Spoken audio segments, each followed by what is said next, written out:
Putz, mano, que merda, hein? Que acontecimento. Iniciamos esse capítulo 55 da pior maneira possível para os fãs de Boruto, porque a gente iniciou vendo uma cena extremamente trágica, que já era esperada, só que aconteceu de uma maneira diferente. Então, seja muito bem-vindo ao meu mundo otaku, meu nome é Wellerson, e eu preciso dizer pra você, caso tu não acompanhe o mangá de Boruto, vai ter spoiler neste vídeo, beleza? Então tu tá avisado, e vamos pro vídeo, vamos comentar sobre o que aconteceu nesse capítulo 55 do mangá de Boruto.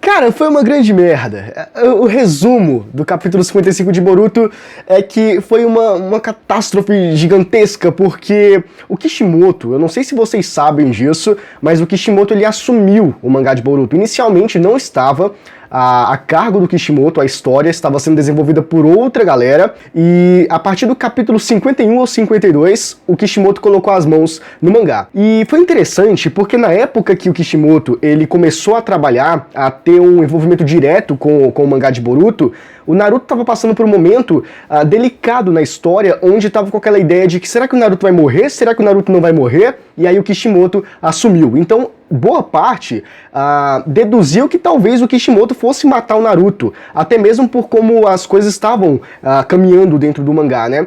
E de fato houve uma morte muito importante, só que não foi a do Naruto. E a gente vai comentar sobre isso neste vídeo. Antes de falar de fato sobre essa morte na história, apareceu um personagem novo e eu acredito que ele vai dar bastante trabalho, inclusive ele foi a capa deste capítulo e esse personagem é o Code, né? Eu acho que é Code que se pronuncia, tá Code lá, eu acho que não é Code, então enfim, eu vou falar Code aqui e ele vai ser um personagem interessante, nós vamos comentar um pouquinho mais sobre ele mais pra frente aqui nesse vídeo, mas antes de qualquer coisa, vamos falar aqui de fato sobre o que aconteceu na morte desse capítulo, né? Quem foi o personagem que morreu, e este personagem, talvez vocês saibam, talvez vocês não, é aqui que entra o spoiler, foi a Kurama, cara. Foi a Biju, ela morreu, e que coisa triste, meu Deus, mano. Porque eu acho que não era esperado por ninguém que isso fosse acontecer, porque tava caminhando para esse destino de morte, mas todo mundo acreditava que seria o Naruto, né? Inclusive, eu vi até um IG no Instagram que fez uma enquete, eram duas perguntas. A primeira era dizendo que você concorda que a morte da Kurama foi uma morte necessária, assim como a do Jiraiya, né? Triste, mas necessária, ou quem deveria ter morrido era o Naruto e todo mundo mesmo, e foi tudo desnecessário. Então, neste ponto, eu acho que a morte da Kurama foi uma morte triste, porém foi necessária. Foi necessária no sentido da história, né? O que estava acontecendo no mangá. Então nós estávamos tendo aquela dificuldade com o Jigen, né? E era necessário ter um poder extra, um poder a mais para poder bater de frente com o Jigen, para poder ter alguma coisa ali, para poder acontecer, né? Para eles poderem vencer. Na verdade, no final, não foi o Naruto quem venceu o Jigen, eu acho que foi o Kawaki.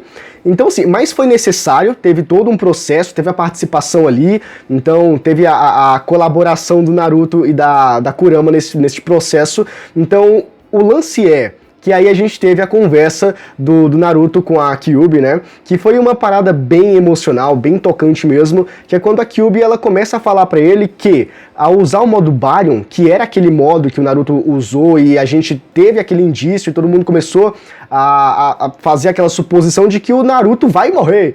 Então a Kurama ela explica pro Naruto o que era o modo Baryon. E de fato, a pessoa morre. Só que não necessariamente o portador, mas no caso ali seria a Kurama. E ela comenta que ela não contou aquilo pro Naruto, porque se falasse o que realmente iria acontecer, ele iria negar, ele iria tentar encontrar outras maneiras, só que não existiam outras maneiras naquele momento. Então a Kurama ela meio que priorizou o Naruto, e já conhecendo ele, aquele discurso no jutsu e tudo mais, já sabendo que ele iria negar qualquer possibilidade dela morrer, ela meio que vamos dizer que ela ludibriou ele, porque segundo ela não mentiu, porque ó, se usar o modo Baryon vai morrer, entende? Então ela não falou, eu vou morrer ou você vai morrer, entendeu?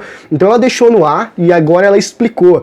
Então teve toda aquela questão dela falar, você tem alguma coisa pra me dizer? E aí o Naruto volta pros tempos áureos, né? E quando ele comenta, você matou os meus pais, mas eu sou grato a você porque eu aprendi muito, não sei o que, o seu poder. E é uma coisa muito emocional, uma coisa muito sentimental e é bem legal essa parte. Entretanto, é bastante triste, principalmente quando chega naquela página onde a Kurama está sendo levada pelas nuvens. É uma coisa bem triste mesmo, mas muito linda ao mesmo tempo. Com este momento triste, muito importante e impactante para todos os fãs de Naruto, nós vamos então para o nosso personagem novo na série, que é o Koji. E aí nós conhecemos um pouquinho mais dele, e nós descobrimos que ele tem uma espécie de karma, mas é uma karma falsa, ou uma karma que não chega nem perto da original. Então ele começa a questionar, o primeiro momento que nós temos dele, ele questionando por que o Kawaki teve que ser o escolhido. Se eu pudesse ser escolhido, por que ele tá achando ruim de ter sido escolhido? Nesse momento eu já fiquei meio preocupado, porque ele parece ser um personagem em potencial, e ele é totalmente voltado pro lado maligno, vamos dizer assim, porque ele tá mais enveredado ali pro lado da vilania, né, vamos dizer assim. Então ele já começa questionando que ele deveria ter sido, porque se ele tivesse sido escolhido como receptáculo, ele teria feito muitas coisas, ele estaria feliz. Então já prova que se esse moleque tiver as habilidades, tiver o poder que um receptáculo teria sendo possuído por um Otsutsuki, esse cara ia causar muito estrago. Então tem que ter cuidado com ele não pode. Só que aí que tá, ele vai ser,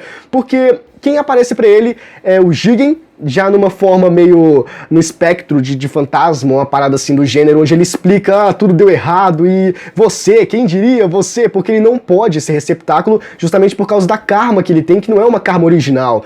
Então o Jigen começa a falar de todo mundo, tudo deu errado, mas você se manteve firme, você ainda está aqui, então eu conto com você pro resto e tudo mais. E ele é um cara muito devoto, e ele começa a perguntar, tá, eu vou fazer o que você quiser, então me diz qual é o desejo Otsutsuki. E é aí que o Jigen começa a falar pra ele qual é o desejo, o que ele tem que fazer. Então é onde ele fala que ele tem que dar o Kawaki ou o Boruto pra Biju, pra poder alimentar ela e criar o alimento da árvore divina, uma parada assim do gênero. E a partir desse alimento, ele comer e dizimar todos os planetas e devastar tudo que vier pela frente a fim de se tornar um deus. Esse é o objetivo Otsutsuki para ele. E óbvio que ele ficou feliz com isso, e é claro que ele vai fazer ele vai ir de encontro a este objetivo para poder realizá-lo. Entretanto, antes disso, antes desse momento acabar, ele pergunta pro Jigen quem foi o responsável pela morte dele.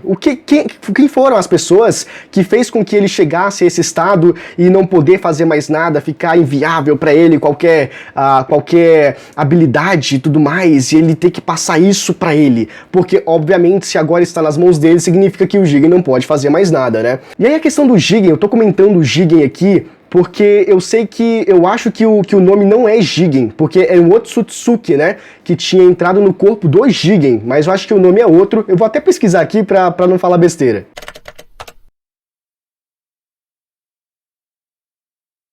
Ishiki Otsutsuki. Então, o Jigen era o receptáculo do Ishiki Otsutsuki. Então, é isso. Daí, beleza, ele pergunta, né, quem deixou o Ishiki nesse estado, e ele pergunta nomes, porque ele vai atrás desses personagens. E o final deste capítulo é ele falando o nome desses personagens, uma forma de ficar memorizando, sabe? Ficar batendo naquela tecla e deixar altamente marcado o nome desses personagens para ele poder matar.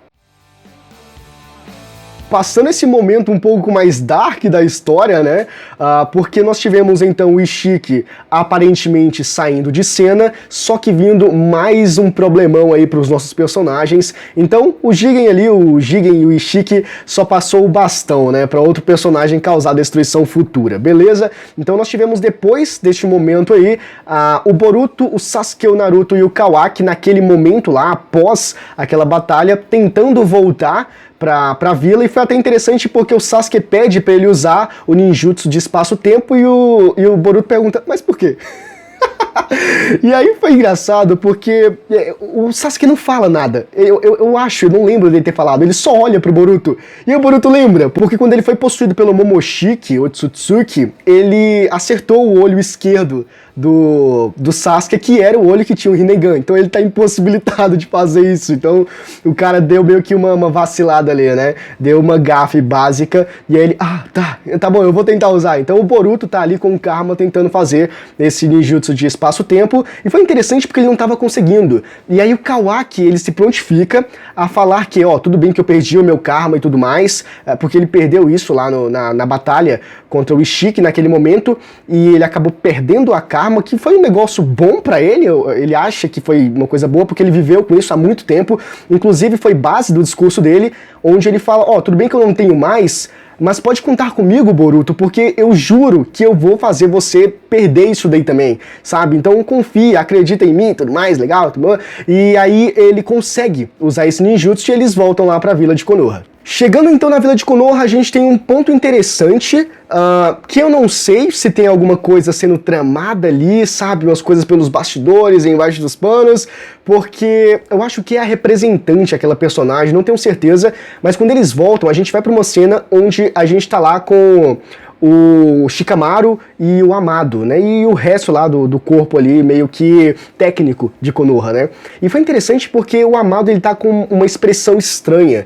Ele fica feliz porque o Kawaki volta, mas ainda assim ele tá meio perdido nas ideias, sabe, devaneando, e a personagem percebe isso. E tem alguns quadros que focam no Amado. Então será que o Amado tá planejando alguma coisa? Porque já é muito estranho, já ficou aquela ideia suspeita do Amado ter aparecido em Konoha, dizendo que queria ajudar, queria colaborar com a aldeia, né? Então ele não quer nada demais? Será que ele tá ali porque realmente ele mudou? Ou tem alguma coisa por trás de tudo isso, entende? Então foi um momento interessante, mas aí a gente volta pros nossos personagens. Eles conseguiram usar o ninjutsu de espaço-tempo, e aí o Boruto lança uma palavra, uma frase maravilhosa, né? Muito estilo Naruto e Sasuke na época de Naruto. Se você estiver comigo, eu acho que eu consigo tudo.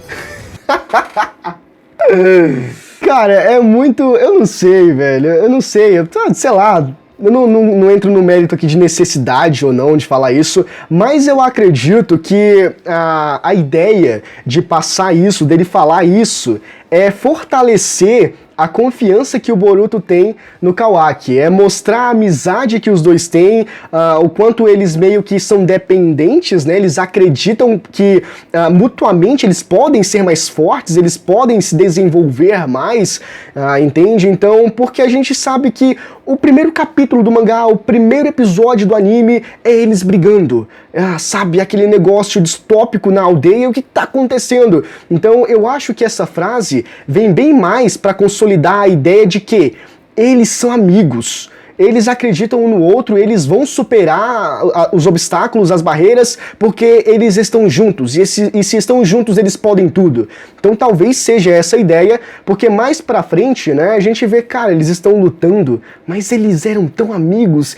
e aí fica ainda mais evidente aquela ideia, né, o questionamento, né, aquela grande incógnita, o que raios aconteceu pro primeiro capítulo e o primeiro episódio eles estarem brigando, querendo se matar. Ou será que eles estão querendo se matar mesmo? Eu não sei, entende? Então a gente tem que continuar acompanhando para ver aonde isso vai dar, né? Mas que é interessante isso né? Por exemplo, se realmente for uma briga onde eles querem se matar, por que toda essa construção amigável entre eles? E o que fez romper essa construção amigável?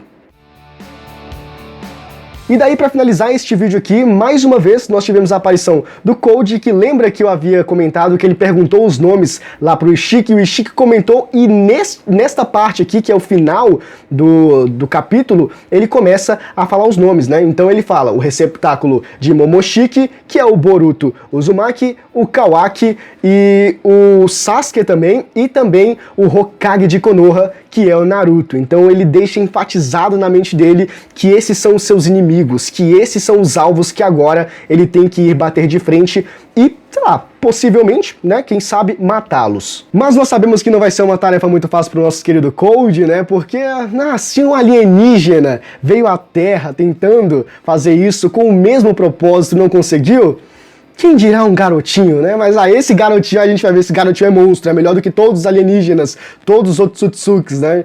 Ele vai lá, dá uma paulada e enfim mata o Naruto. Aí todo mundo fica, não é possível. Bom, mas esse aqui foi o vídeo de hoje, comentando sobre o capítulo 55 do mangá de Boruto, e eu sempre falo isso, e mais uma vez eu reitero, se você não acompanha o mangá de Boruto, acompanhe, porque é sensacional, e todo capítulo é uma coisa envolvente e uma coisa sempre superando o capítulo anterior, então passa a acompanhar. E esse daqui foi o vídeo de hoje. Se você gostou, deixa o seu like porque é muito importante, se inscreva no canal e ative o sininho das notificações para você ficar por dentro de todos os vídeos futuros que a gente enviar, beleza? Se você quiser deixar um comentário aqui embaixo, sinta-se à vontade. Conto muito com o vosso apoio, a gente se vê no próximo vídeo, um abraço.